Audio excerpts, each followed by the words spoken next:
Hey, James Eagleman here, Eagle Ballistics, in my long-range shooting course. I want to talk about using a ballistic rangefinder binocular specifically when you're out hunting. Remember, these things have a board with chips and it also has a temperature sensor.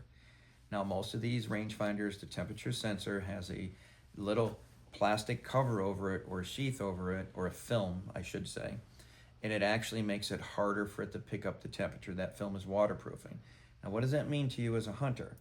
So if I get out of my vehicle and I got it 70 degrees and it's 26 degrees outside, I literally have to wait over an hour before that rangefinder acclimates to that 26 degrees, and that's a fact.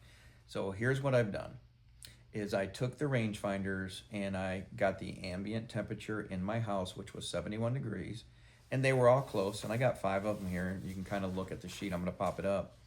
And for instance, the Revic Gen 2 was 70, Swarovski EL 75, SIG 10K 69.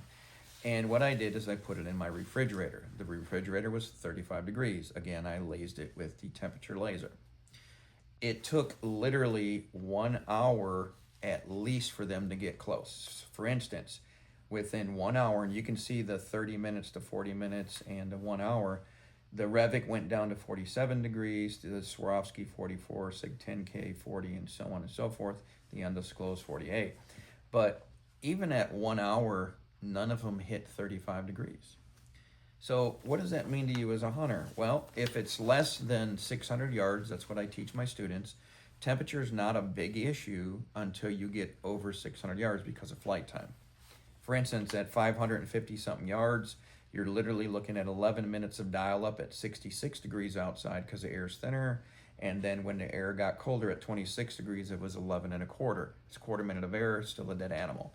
But that same scenario at 822 yards is a wound or a miss. It's a 3/4 minute error at 822 yards for that temperature. That's 40-degree temperature change, right?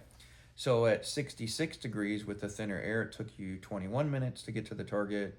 And at 26 degrees, it took you 21.8 minutes. So you're going to start having issues at long range.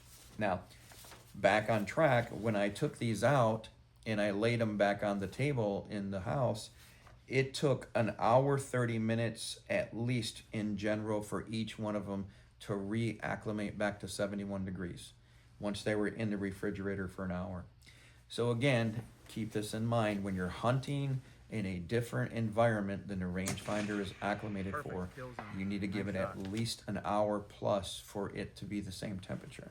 The beauty of using the Eagle Ballistics app and some others is I can connect it to the phone, and then the phone is going to grab the temperature from the nearest weather station for the temperature you're physically walking in. Or if you're not near a weather station like an airport, you can connect Eagle Ballistics to a Kestrel, a weather drop, something that's going to actually give temperature to the phone. So now all your data is going to be correct. So again, I'll say this one more time and then I'll move on. If you're hunting in a different environment than your rangefinder is acclimated for, you need to let it sit or at least be out there for at least an hour plus.